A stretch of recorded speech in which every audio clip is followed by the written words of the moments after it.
Aujourd'hui, c'est le troisième et dernier webinaire d'une série de 3 sur les bons coups des maîtres d'œuvre dans l'initiative québécoise Corridor écologique.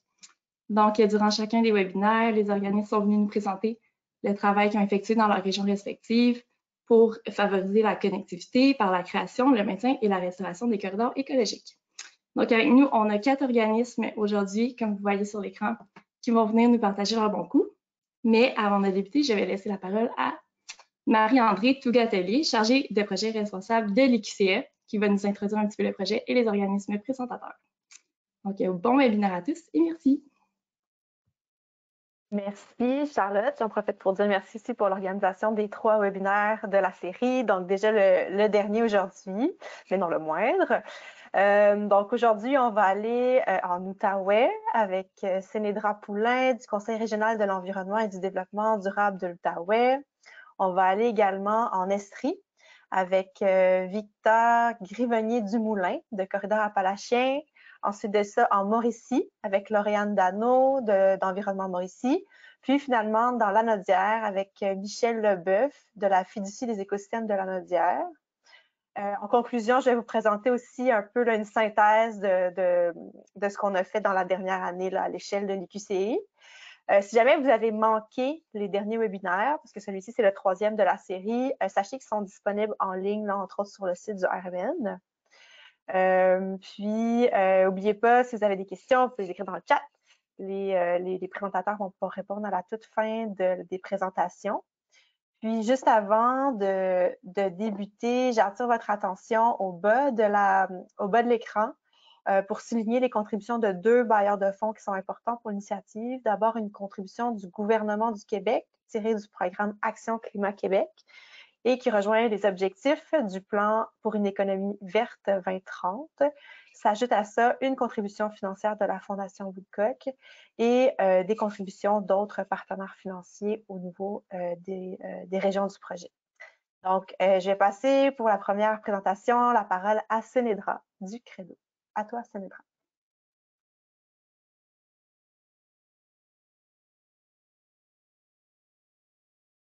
Et un instant, est-ce que vous voyez mon écran? Oui. OK, parfait. Donc, bonjour tout le monde. Je m'appelle Sénédra Poulain, je travaille pour le Credo, donc le Conseil régional de l'environnement et du développement durable de l'Outaouais. Rapidement, pour ce qui est du Credo, on est un des 16 conseils régionaux de l'environnement qui sont répartis au Québec. Et comme j'ai dit, on travaille en Outaouais. Et nous, nos principaux objectifs, c'est de faire des projets en lien avec la lutte au changement climatique, au développement durable et plus récemment en conservation de la biodiversité. Donc aujourd'hui, je vais vous présenter 2 de nos projets qui ont commencé au courant de la dernière année et qui sont en lien avec la connectivité et les corridors écologiques. Donc, le premier projet, c'est l'analyse de la mortalité routière de la grande faune sur les routes de l'Outaouais. C'est un projet qui est fait avec notre partenaire financier qui est la Commission de la capitale nationale, donc la CCN, et en collaboration avec la SPCA de l'Outaouais. Donc, ce projet a débuté après des discussions qu'on a eues avec le MTQ qui nous a souligné qu'en Outaouais, il y avait plusieurs centaines de collisions qui survenaient sur les routes à chaque année. Cependant, en Outaouais, apparemment qu'il n'y a aucune structure routière qui est spécifiquement dédiée à la faune. On recevait, le ministère des Transports reçoit de nombreuses plaintes à chaque année concernant justement les collisions qui ont lieu sur les routes et la présence d'animaux aux abords des routes nationales et des autoroutes. Et la SPCA de l'Outaouais, dans le fond, eux, depuis 2015, c'est eux qui ont le contrat de ramasser les carcasses sur les grandes routes de l'Outaouais et ils ont une grosse base de données qui compile toutes ces données de mortalité routière-là. Et donc, c'est pour ça qu'on a décidé de faire un projet en collaboration avec eux. Donc, les objectifs du projet, c'est d'identifier les points chauds de collision routière avec la faune sur les routes visées. Et les routes visées, c'est les routes 148 à l'ouest du parc de la Gatineau, la route 105 et l'autoroute 5 à l'est et la route 366 au nord du parc de la Gatineau. Et on a concentré justement notre projet autour du parc parce que c'est avec notre partenaire financier qui est la CCN, c'est eux qui gèrent le parc de la Gatineau. Et ils voulaient avoir une meilleure idée, là, justement, des mouvements de la faune autour du parc et dans les corridors potentiels qui ont été identifiés, comme vous pouvez voir en vert sur la carte. On aimerait aussi éventuellement fournir des recommandations au MRC, aux municipalités et au MTQ sur les infrastructures fauniques qui pourraient être créées ou comment améliorer les passages qui existent déjà, là, donc les passages agricoles et les passages pour les VTT, comment on pourrait les améliorer pour que ça devienne des passages plus adaptés pour la faune. Et finalement, on aurait dégagé des tendances liées aux collisions selon la période de l'année, la localisation des collisions, donc le sexe des animaux, est-ce que les mâles se font plus frapper que les femelles, est-ce qu'ils se déplacent plus, selon l'âge des animaux ou les espèces. Donc, les animaux visés par le projet, c'est, comme j'ai dit, c'est la grande faune, donc les chevreuils, les orignaux, les coyotes et les ours noirs. Et les années visées par le projet, c'est les années 2015 à 2021. Donc, on vient de commencer le projet. On n'a pas terminé à compiler les données, mais les premiers résultats que vous pouvez voir là montrent qu'il y a quand même beaucoup de collisions de la faune. Donc, dans le tableau, on peut voir le nombre de collisions par année sur les routes à l'étude. Et pour les années pour lesquelles on n'a pas encore compilé les données, on sait quand même qu'il y a eu plusieurs centaines de collisions, là, comme en 2019 et 2020, dans tout l'Outaouais, il y a eu 1347 collisions avec la grande faune. C'est quand même un nombre assez conséquent. Donc, ici, on peut voir une carte des points de collision qu'on a commencé à mettre, à compiler. On peut voir aussi le positionnement des routes là, par rapport au parc de la Gatineau et par rapport aussi aux corridors écologiques de la CCN qui sont en orange.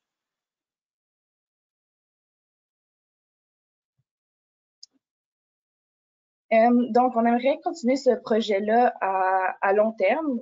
On sait qu'il y a des projets d'écologie routière qui ont été faits dans d'autres régions du Québec sur plusieurs années et on aimerait ça continuer le projet qu'on fait en ce moment sur le long terme, notamment avec des experts en écologie routière.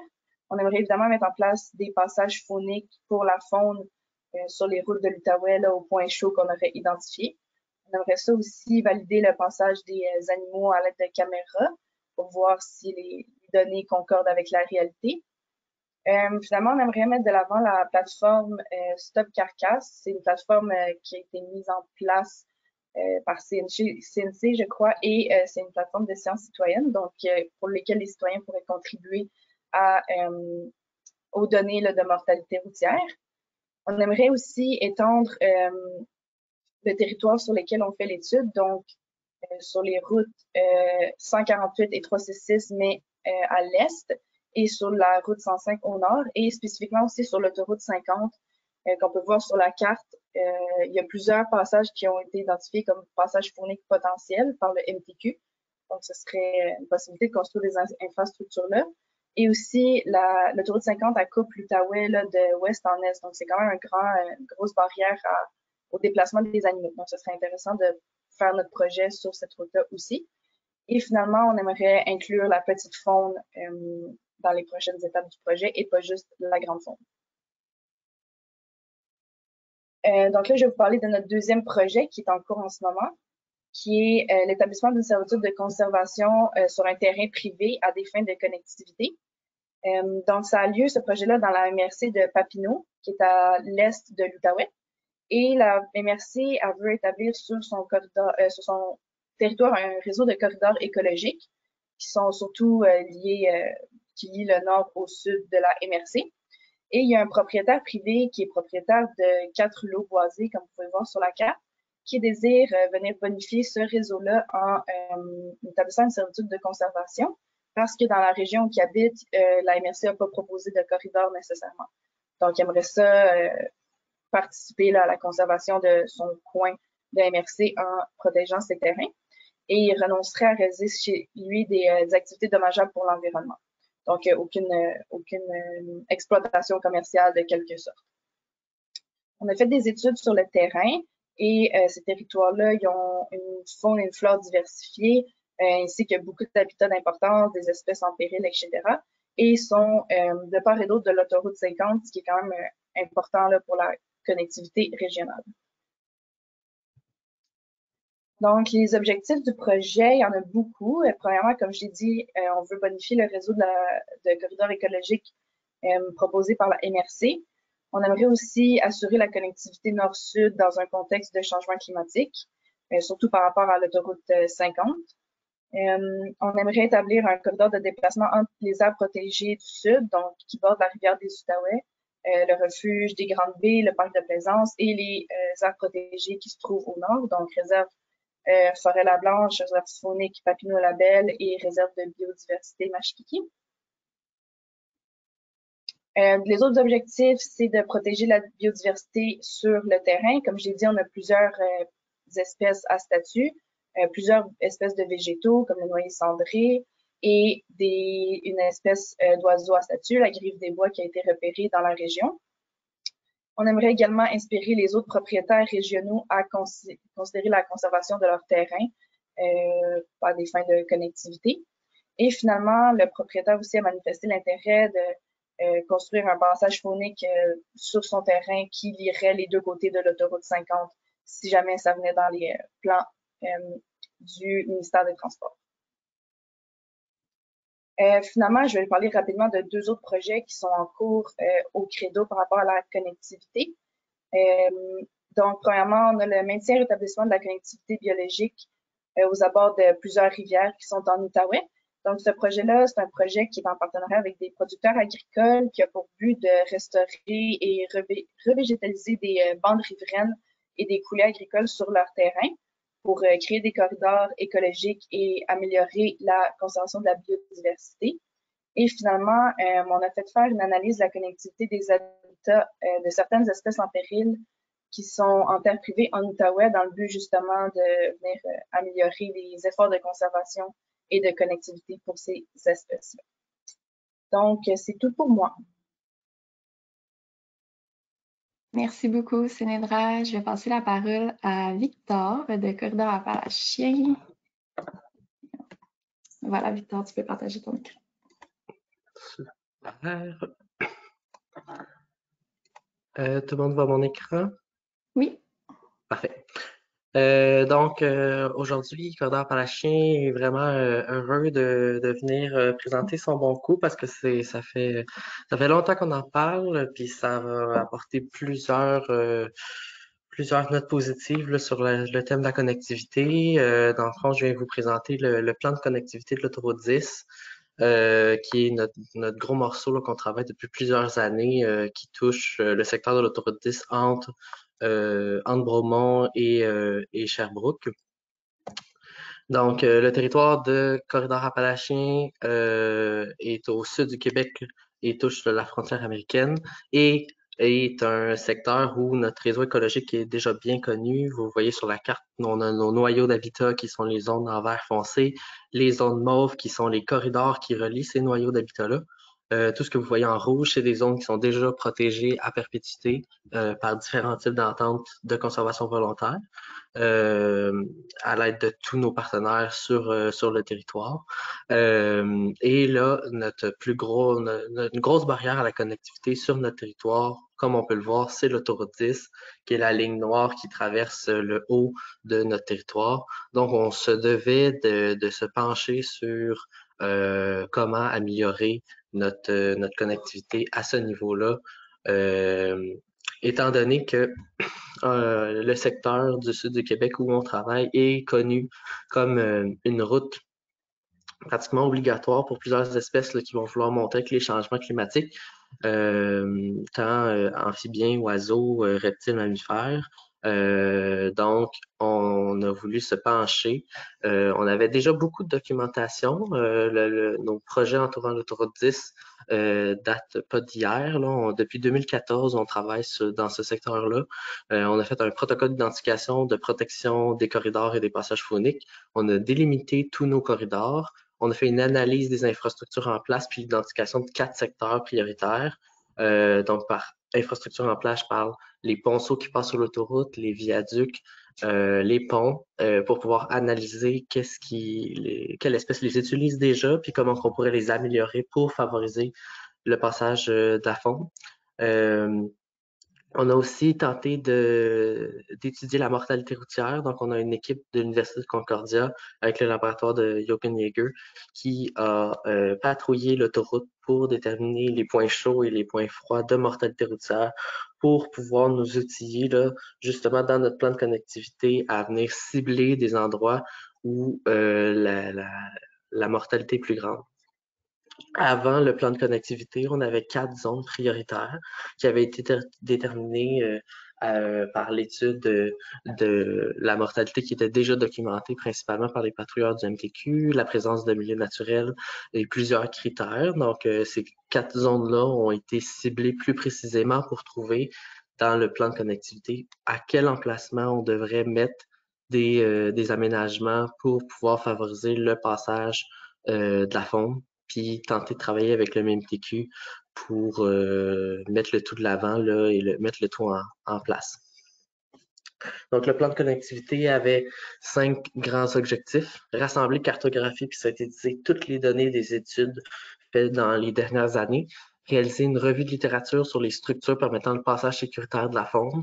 En ce moment, c'est probablement le plan de connectivité a un chapitre complet sur l'aménagement de passages fauniques tant au-dessus d'une autoroute qu'en dessous de l'autoroute.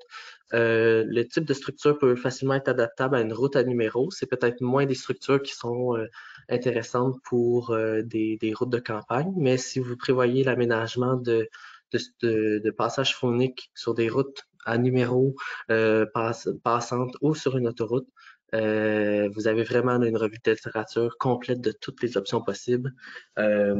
Après ça, le troisième objectif, c'était de produire un outil permettant de cibler les secteurs prioritaires pour la réalisation d'aménagements fauniques. Donc, on a développé une méthodologie pour pouvoir cibler où est-ce qu'on devrait mettre en priorité nos passages pour qu'ils soient pertinents pour la faune, sécuritaires pour les usagers et utilisés justement. Après ça, on a aussi produit une série d'exemples de plans de dévis puis des estimations budgétaires pour pouvoir estimer combien ça coûterait de faire ce grand projet-là. Et l'étape qu'on est en plein dedans, c'est de promouvoir le projet auprès des décideurs. Ce qui nous aide beaucoup, c'est que ici, vous avez une photo en bas d'un lynx qui utilise un passage, mais c'est qu'on a déjà commencé à travailler à l'MTQ, puis on a déjà des passages qui devaient être réaménagés et qui ont été réaménagés, mais en favorisant le passage de la faune, donc en l'adaptant pour s'assurer que les nouveaux ponceaux soient utiles à la connectivité. Donc ici, ça faisait quelques semaines que le ponceau avait été aménagé, puis on a déjà du lynx qui utilise le ponceau. Donc ça a été un super exemple pour pouvoir là, promouvoir l'utilisation des passages et leur efficacité, parce que souvent, les passages prennent plusieurs années là, avant d'être utilisés. On était très fiers. Là, on voit aussi sur la photo, moins en évidence, mais il y a une tablette pour la petite et la moyenne faune. On a un bord de béton pour éviter que les espèces qui ne veulent pas marcher dans l'eau puissent marcher. Donc, sur de quoi de plus en terre ferme. Donc, c'est des aménagements qu'on souhaite bonifier tout le long de l'autoroute à des endroits ciblés.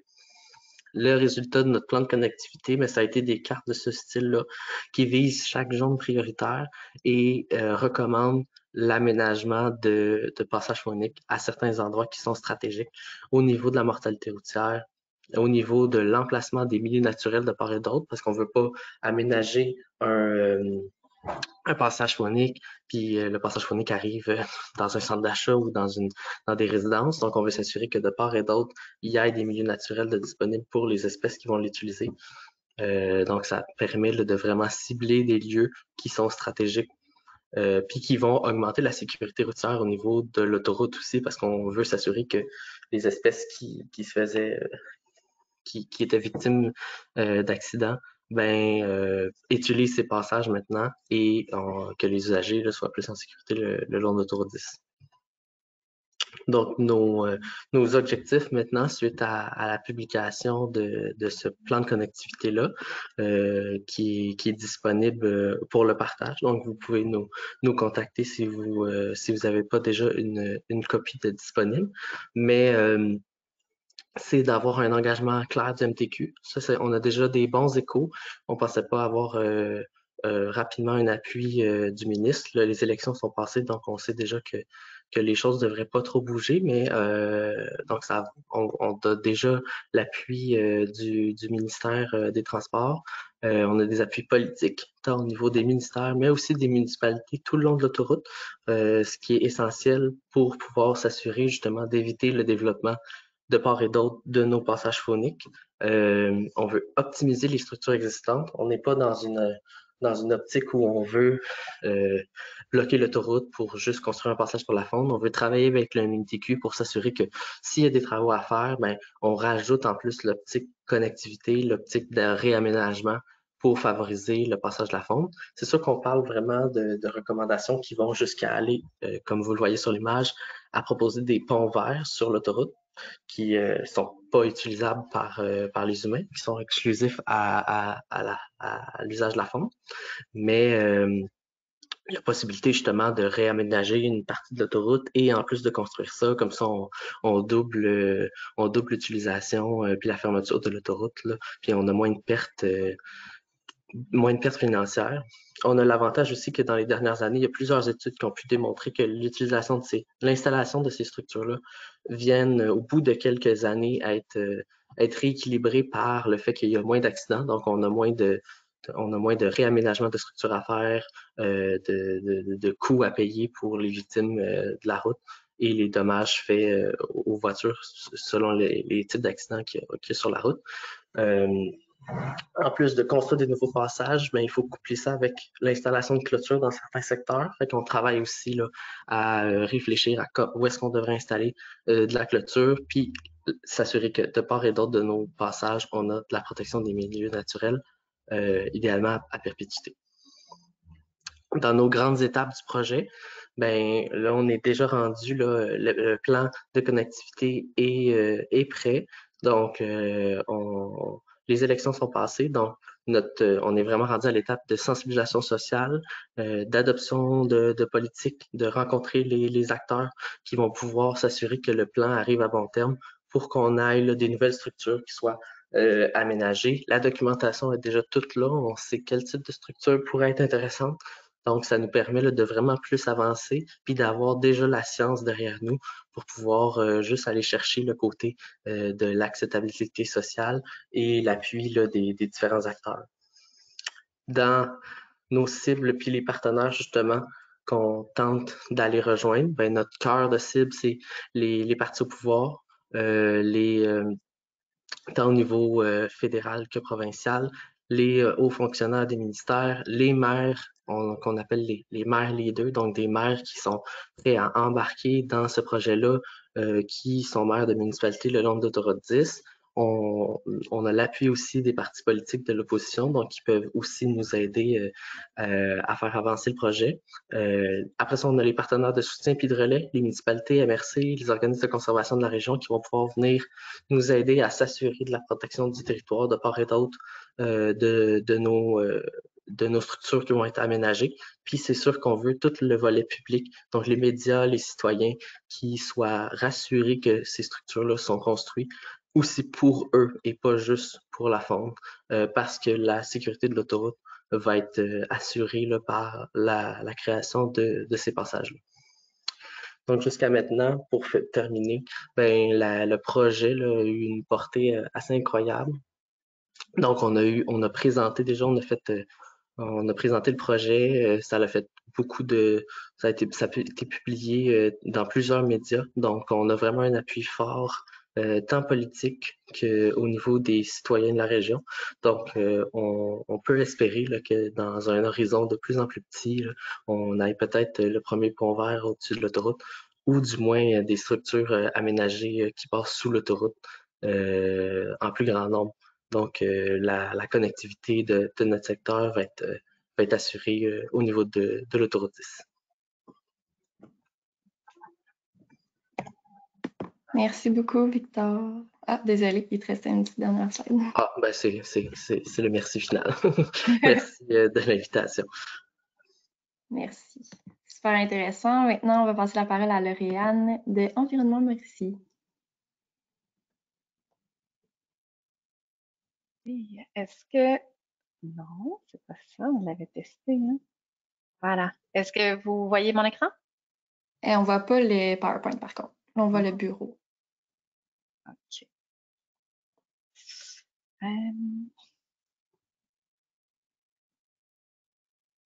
Est-ce que là, vous voyez la présentation, même si elle n'est pas en mode projection? Non, on la voit pas encore. OK. Donc, je vais peut-être avoir besoin d'aide pour savoir sur quel bouton. Est-ce que tu as un deuxième écran? Oui, La présentation est sur quel écran en ce moment? ben, sur le principal, OK. Là, si tu l'ouvres comme ça, on va voir. Tu vous le voyez. pourrais monter un petit peu le ruban là en haut pour qu'on voit mieux. Ouais. Si tu mets pas en diapo. Là. Charlotte, on la voyait. Je sais pas si c'est juste toi qui la voyais pas, mais je pense que Ah, majoritairement on la voyait. OK. Moi, je la voyais pas, mais là, maintenant, je la vois. OK. Bon, alors, c'est parti. Je veux juste vous prévenir, moi, j'ai pas de photo de lynx qui vous sourit à la caméra, qui concrétise là, un passage qui marche bien. Donc, on est à une autre étape là, de la maturité du projet, mais ça me permet quand même de vous faire un petit tour de piste là, d'où on en est. Donc, portrait de l'organisme d'environnement Mauricie, on est le CRE, le Conseil régional de l'environnement pour la Mauricie. On est à un stade où on est en train de développer l'expertise en connectivité écologique. Donc, on est encore dans nos débuts. Au niveau des ressources humaines, on a eu un stagiaire au printemps, on avait une analyste conseil qui est partie durant l'été. Donc, on est en processus d'embauche, ce qui fait que, tu sais, on essaie de développer tout ça, là, mais on n'a pas encore une équipe là, qui nous permet d'avancer aussi bien qu'on souhaiterait. Par contre, depuis les 2 dernières années, là, on a quand même eu différentes activités de concertation qui nous ont permis là, de confirmer qu'il y a un intérêt dans le milieu pour travailler ensemble là, sur des projets de connectivité. Alors, on a en ce moment comme projet en cours un plan de connectivité dans un secteur qu'on a ciblé, mais si je reviens sur la séquence janvier-février, là, on a mobilisé des acteurs pour voir à quel endroit ce serait prioritaire là, de commencer un premier plan. Ça nous avait été déconseillé là, de tout de suite s'attaquer à une portion qui était trop grosse. Par exemple, toute la portion sud de la Mauricie, on l'a considéré, mais on s'est dit on va aller vraiment cibler d'autres secteurs. Donc, après avoir fait des consultations locales, on a fait notre choix des noyaux de conservation, c'est-à-dire pardon, 2 tourbières, la tourbière Redmille et Lac à la Tortue. Donc, au mois de mars, on est venu confirmer ça. Et durant le printemps, ben, avec notre stagiaire, ça a été le début de la collecte de données avec une approche plus de connectivité structurelle. On a eu la confirmation du financement de la FFQ là, pour aller de l'avant. Puis, on est arrivé avec des tracés de corridors potentiels à partir d'une analyse visuelle. Donc, on a eu des scénarios qui étaient plus larges, puis après, ben, on les a rétrécis là, au courant de l'été. Donc, visuellement, ben, vous avez la Mauricie, on le voit quand même bien là, que au niveau des pressions anthropiques, la fragmentation, c'est vraiment là, dans la portion sud qu'il y a davantage d'enjeux. Donc, c'est ici qu'on s'est concentré, là, voir en fonction de nos différents noyaux, qu'est-ce qui était intéressant. Puis, les 2 tourbières en question, ben, on a ici la tourbière Redmille et la tourbière du lac à la Tortue, là, qui est dans le secteur de Shawinigan-Sud, Saint-Narcisse. Et c'est des secteurs qui ont déjà là, des aires protégées, mais dans le cas de la tourbière Redmille, là, on voit là, que c'est essentiellement en teneur privée, mais c'est des milieux écologiques exceptionnels, donc on trouvait là, que c'était un beau terrain de jeu là, pour pouvoir commencer. Donc, c'est des milieux humides qui, ben, principalement. Puis, dans nos scénarios de connectivité, on en a plusieurs qui ont été ciblés. Donc, vous voyez, là, au niveau des couleurs, là, moi je le sais, mais pour vous, j'imagine, c'est pas très évident, là. Mais bref, chaque corridor, chaque scénario, il y a la version du corridor qui était large, puis la version qui était plus rétrécie. Et on est rendu à vouloir pousser un peu plus là, notre connaissance de ces secteurs-là. Donc, on a besoin d'une analyse théorique par modélisation. Donc, c'est un contrat qu'on a octroyé au Bureau d'écologie appliqué qui va nous permettre de mieux comprendre là, c'est quoi le potentiel de ces corridors-là, les différents scénarios. On va être rendu aussi à l'étape de sélectionner davantage nos espèces indicatrices. Puis, aujourd'hui, c'est la date limite là, pour postuler, pour venir réaliser le projet. Donc, d'ici la fin du mois d'octobre, là, on devrait avoir une ressource dédiée. Dans les éléments qui sont à venir, c'est un deuxième atelier de co-création régionale. Donc, on avait réalisé un premier au mois de mars en 2020 qui avait permis là, de mobiliser les acteurs puis de voir, bon, quel est l'intérêt là, de travailler dans une vision intégrée là, pour la Mauricie. Et pour le 16 novembre, on va réunir ces mêmes acteurs pour un deuxième atelier qui va permettre de préciser à quel endroit on a des corridors d'importance.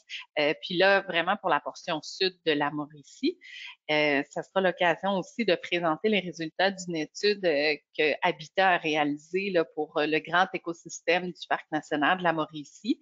Donc, il y a quand même plusieurs espèces là avec une modélisation qui a été faite, puis ça fera partie des éléments qu'on aura avec nous là, pour amener les gens de la région là, à identifier à quel endroit on devrait prioriser là, nos efforts. Puis, l'objectif, c'est qu'à la suite de cet atelier-là, pour Environnement Mauricie, là, ça vient de nous donner du levier pour voir quels sont les projets terrains qu'on veut réaliser pour les prochaines années. Ça fait déjà le tour. C'est plus simple là, comme procédure, mais voilà. Comment je fais pour terminer le partage d'écran? Juste à cliquer sur arrêter le partage dans l'onglet partage. Mais sinon, je vais désigner Michel. Ouais. Ça va l'arrêter automatiquement. Je le vois plus dans la... Merci, Lauriane. De rien. Donc, oui, Michel Leboeuf de la fiducie des écosystèmes de la Naudière, de conservation des écosystèmes de la Naudière. Bonjour tout le monde. Là, je ne sais pas si vous voyez mon écran. Oui, on voit le bureau. Bon, vous voyez le caribou qui vient d'arriver, c'est ça? Oui. Bon, ça vient d'aller. Je vais me mettre en mode présentation. Tout le monde va bien? Ça va? Oui, c'est parfait. OK, on part. En fait, dans la Naudière, on a un vaste territoire à couvrir pour ce qui est du rayon d'action de la fiducie. Donc, j'ai séparé ça en 3 bons coups. Un par domaine, des grands domaines physiographiques. Donc, un bon coup dans les basses terres, un bon coup dans le Piémont et un bon coup sur le plateau laurentien, les montagnes. Notre premier bon coup dans le sud, il découle d'un travail de modélisation qu'on avait fait des déplacements fauniques, donc de la géométrique dans les basses terres, avec l'identification de 8 grands noyaux de conservation, vous voyez en vert sur la carte, et 15 corridors possibles les reliant entre eux. Sur l'image, ce que vous voyez, les corridors qui ont été identifiés, c'est ceux avec le trait bleu, puis qui sont entourés là, de part et d'autre d'un petit filet blanc. Donc, les analyses de connectivité nous ont donné ces 15 corridors-là potentiels. Et puis, des 15 corridors, il y en a 4 qu'on a jugés qui étaient plus critiques pour la connectivité, puis sur lesquels on avait des tentatives, des chances de succès plus grandes si on voulait soit les protéger, soit les restaurer. À partir des 4 corridors, on s'est dit qu'on voulait d'abord passer rapidement de la science puis de l'analyse à l'action. On cherchait un bon corridor pilote pour faire la démonstration que c'est possible de reconnecter de l'habitat dans les basses terres de la Naudière. Puis on a fait notre choix, on a établi notre choix sur le corridor là, qui relie dans l'extrémité est du territoire, là, entre les noyaux 7 et 8, que vous voyez partiellement à l'écran.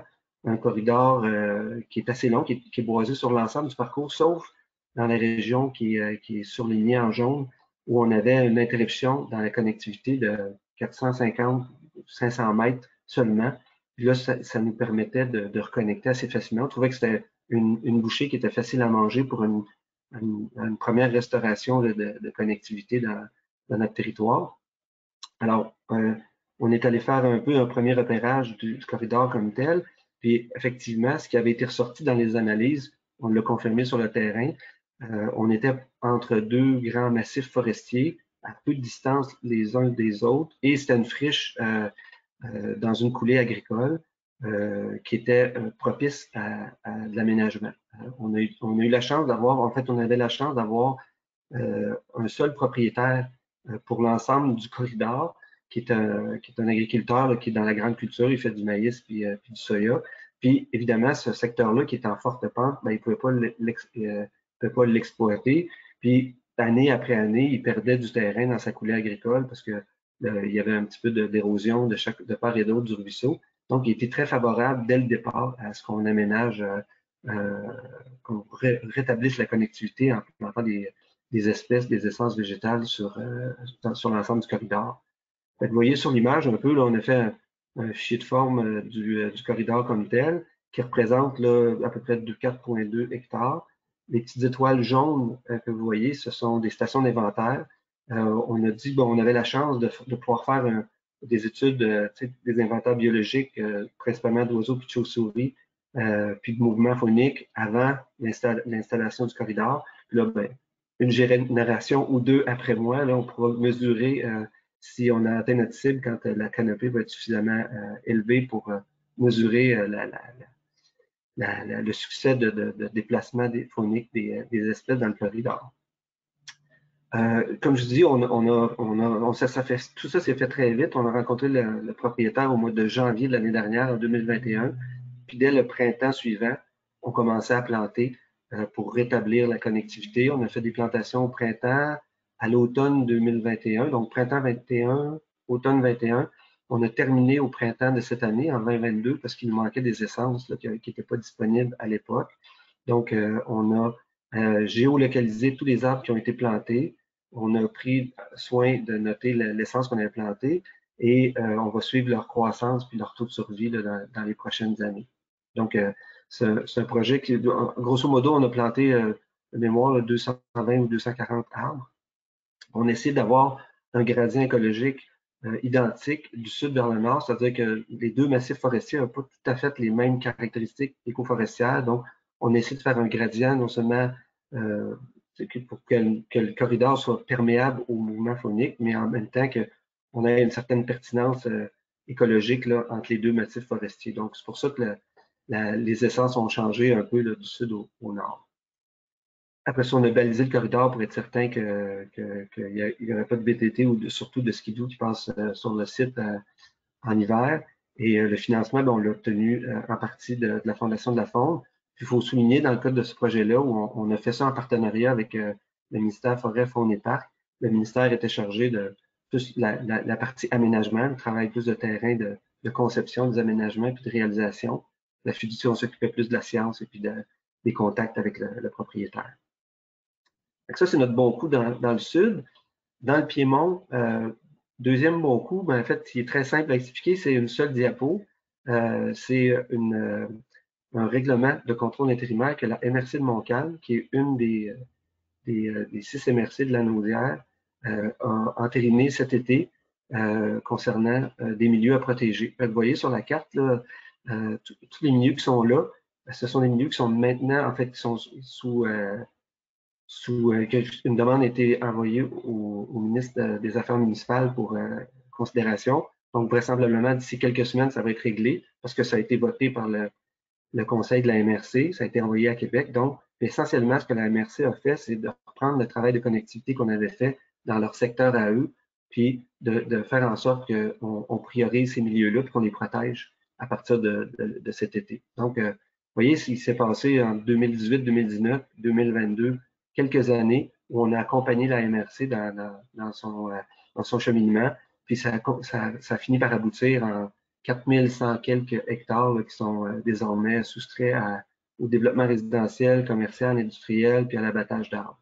Donc, c'est une avancée qu'on a considérée majeure pour le Piémont, puis on souhaite que ça fasse des petits avec les MRC autour.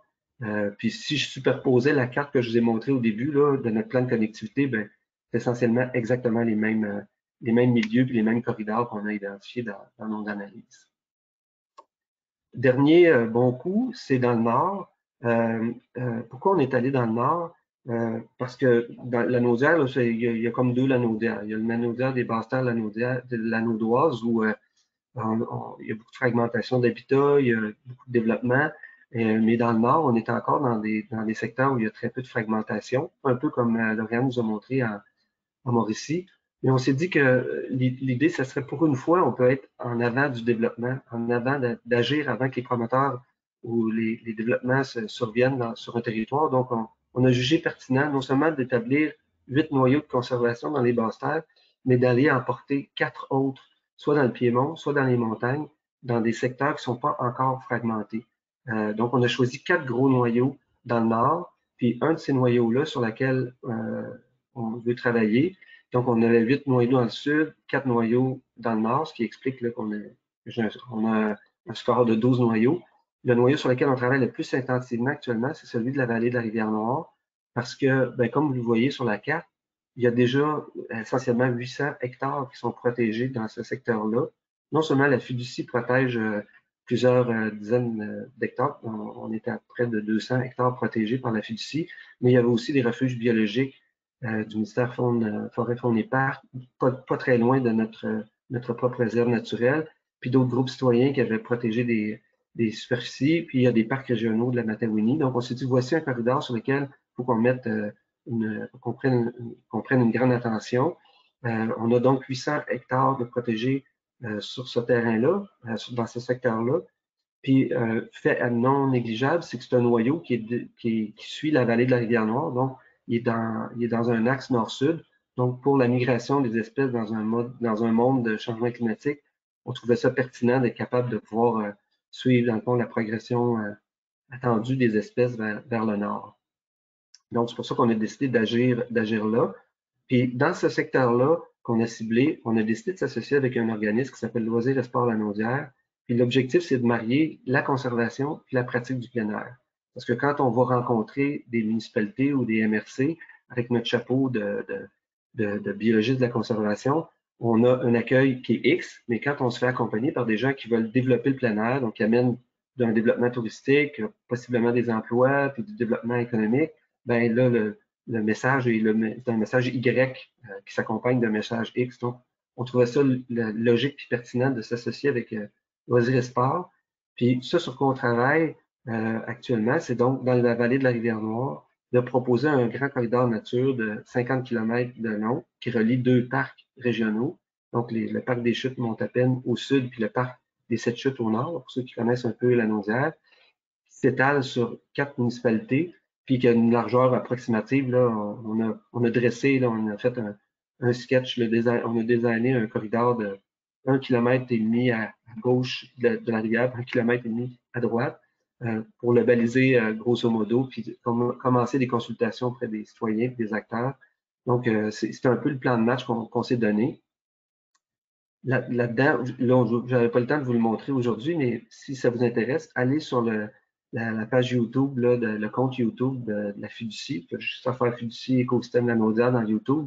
Vous allez tomber sur un petit vidéo promotionnelle qu'on a faite sur le corridor de la Noire. Avec Loisirs et Sports de la Naudière, c'est un peu comme notre vision de ce qu'on voudrait que le corridor ait l'air après qu'on ait terminé le travail. Donc, c'est vraiment de la publicité, là, c'est vraiment du marketing.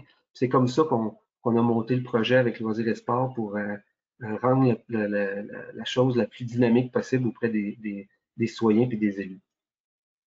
Les prochaines étapes, là, on est vraiment au début, là, on a fait vraiment un premier design du corridor, mais là, on a consulté les citoyens dans les 4 municipalités concernées, en accompagnant les municipalités pour ce faire. On va consulter aussi des acteurs du milieu parce que il y a une partie du corridor qui est en zone privée. Là, ce que vous voyez sur la carte qui est un peu plus pâle, c'est la partie en terre privée, donc c'est plus le territoire d'action de la fiducie. Puis au nord, on est en zone un peu plus, c'est la zone ambrée. Là, on est en terre publique, donc c'est un peu plus complexe. C'est moins notre rayon d'action, mais là, on accompagne Loisirs et Sports là-dedans. Là, il y a des pourvoiries, il y a de l'exploitation forestière, donc la partie est un peu différente dans ce secteur-là. Puis la troisième étape qu'on est en train de faire en parallèle de notre côté à la fiducie, c'est de voir identifier les milieux de haute valeur écologique, puis voir comment on peut designer des corridors écologiques dans ce grand corridor-là. C'est un peu l'approche qu'on a pris là actuellement. C'est un projet qui a eu un financement un peu différent des autres financements qu'on a habituellement dans le milieu de la conservation. C'est un financement qui nous vient de la SNAP, d'un projet qu'ils ont mis en place qui s'appelle Plein Air. Et c'est de l'argent qui vient, dans le fond, qui percole du ministère de l'Environnement du Québec. Ça fait pas mal le tour de ma présentation. Merci beaucoup. Merci beaucoup, Michel. Si je ne me trompe pas aussi, je pense que vous allez présenter ce projet-là, le dernier dont tu parlais, aux ateliers sur la conservation, hein? On va le présenter, oui, au mois de novembre, effectivement. Ceux qui sont intéressés à en savoir plus. Je vais redonner la parole à Marie-André qui va nous faire une petite conclusion sur l'initiative québécoise Corridor écologique. Puis je vous invite à inscrire vos questions, puis on va avoir quelques minutes pour essayer d'y répondre le plus possible. Excellent. Ben, bonjour. Est-ce que vous voyez mon écran toujours? Oui. Oui, parfait, parfait.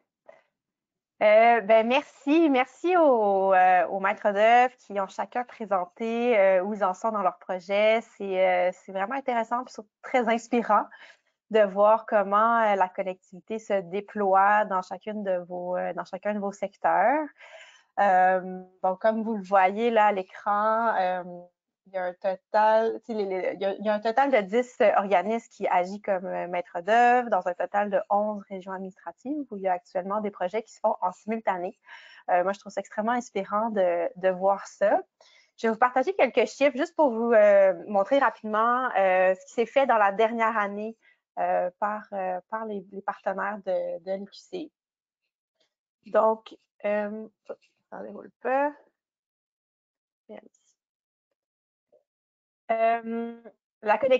Maintenir la connectivité, ça se fait de plusieurs manières, comme vous l'avez super bien vu dans les présentations des maîtres d'œuvre du projet. Ça se fait entre autres par des actions de protection. Donc, pour la dernière année, 21-22, on a comptabilisé un peu plus de 3550 hectares pour lesquels les propriétaires ont été sensibilisés, puis ont été invités à faire de la conservation volontaire. Il y a également 2000 hectares où est-ce qu'on a pu aller un peu plus loin, puis où est-ce qu'il y a des statuts de conservation qui ont été mis, donc 2000 nouveaux hectares conservés à l'intérieur des corridors. Il y a également 100 plans d'aménagement forêt-faune bonifiés qui ont été remis à des propriétaires de l'eau boisée. Donc, c'est un des outils qui est utilisé par les partenaires de l'initiative. Il y a maintenant des plans d'aménagement forêt-faune bonifiés qui incluent des conseils qui permettent de maintenir la connectivité sur les lots boisés.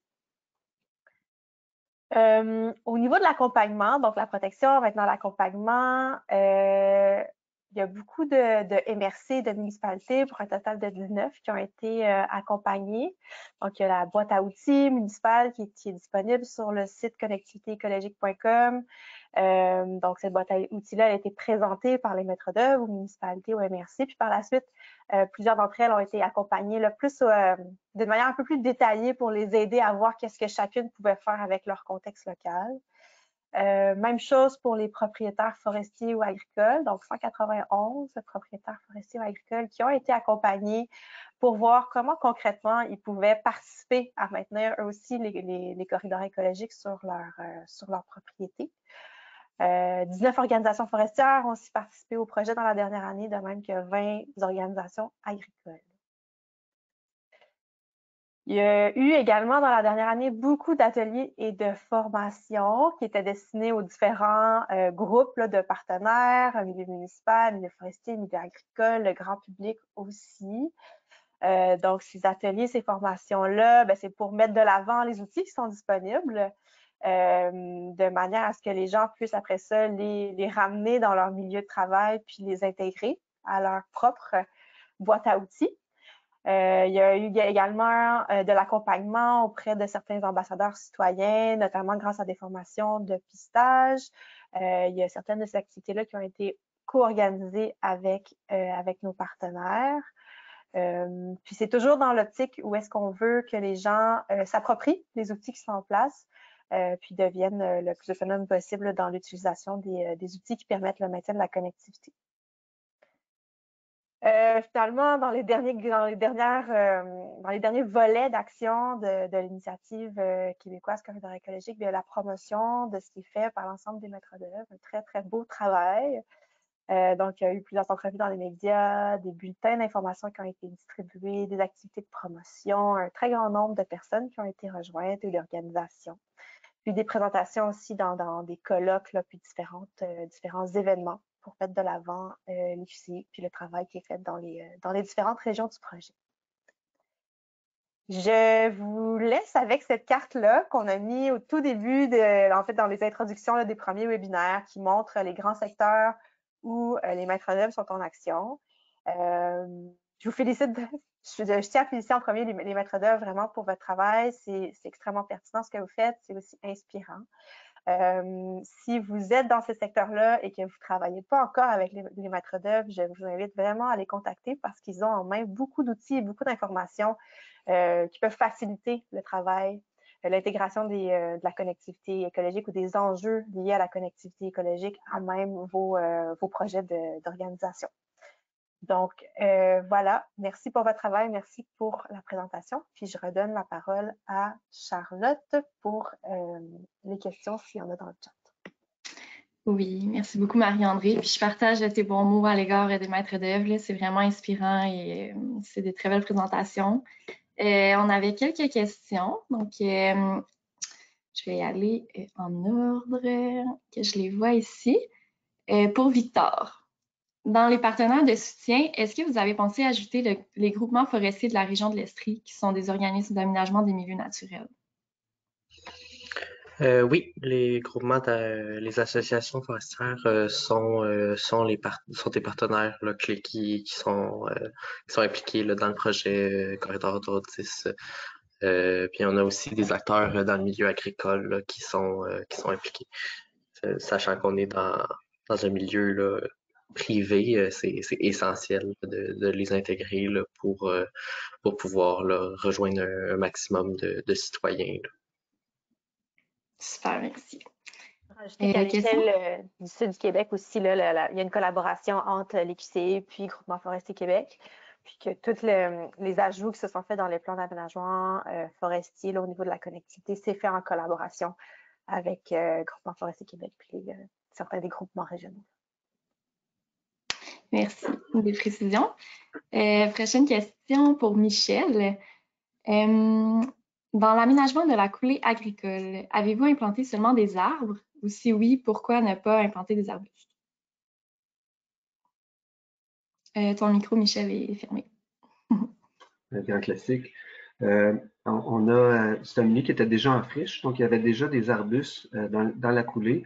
Ce qu'on a choisi de faire, c'était de faire un aménagement en bosquet.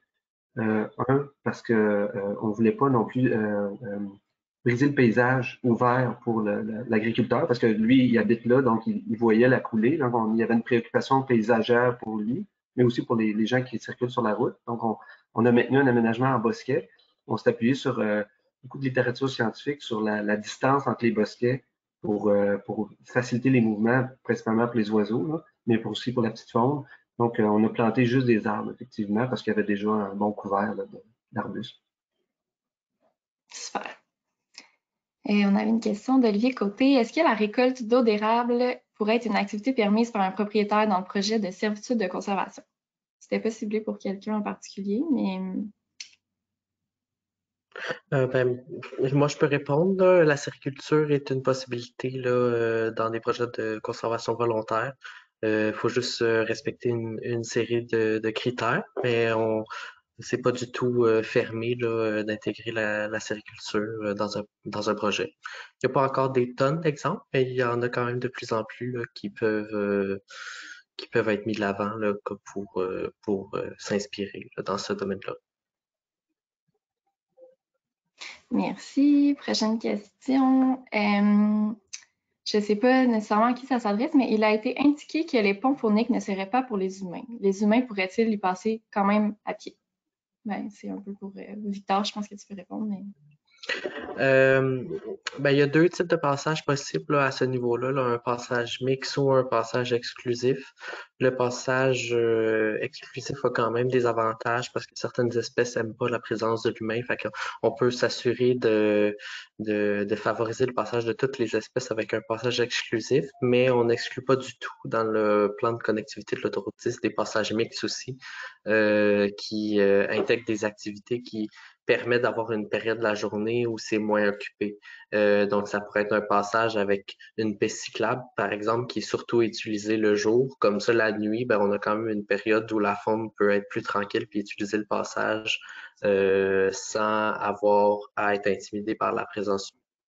Il y a des passages qu'on peut voir avec une portion qui va être routière, mais les portions routières sont souvent utilisées sur de plus longues périodes qu'une piste cyclable.